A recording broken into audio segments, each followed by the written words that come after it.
but this landing would require the crew to draw on their experience like nothing before.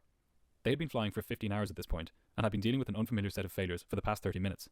This untested approach into Newark would be the ultimate test for the pilots, and with their fuel situation getting ever worse, they knew they may not get many attempts at landing.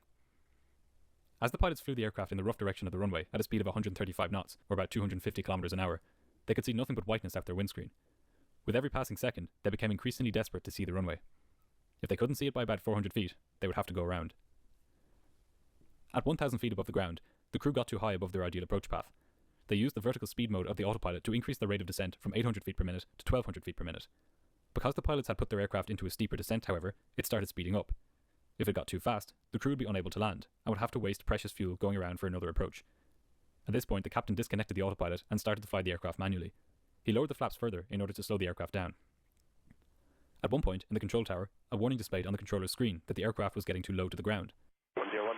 Go out to the alert, you got to the altimeter 0, pressure 3012. Okay, 3012, At just this moment, the aircraft broke out of the clouds, and the pilots could finally see the runway. However, they were too high and too far to the right of the runway. Captain Paglia pushed the aircraft's nose down and steered left to align the plane with the runway. This would be one of only a small number of chances he would get to land this aircraft. Finally, at 8:30 in the morning, the aircraft touched down safely on runway 4 right at Newark. All 357 passengers and crew were safe. Shortly after the pilots had parked at the gate, an intense downpour came over the airport. If the crew had delayed their decision to divert to Newark by just 15 minutes, or if they'd attempted a go-around, they would have been unable to see the runway through the rain. By sheer good luck, they made it down just in time. But what had caused all of this in the first place?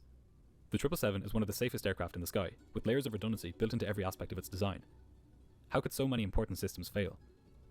While the findings of Air India's investigation into this incident have not been made public, I have spoken with a number of 777 pilots about the failures which took place on board that day. The common culprit in their explanations is a computer system known as AIMS.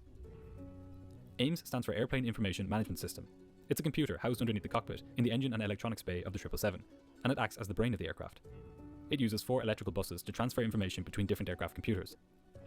A fault with the AIMS itself, or with an electrical bus known as the 629 bus, may have resulted in the cascade of failures which took place on this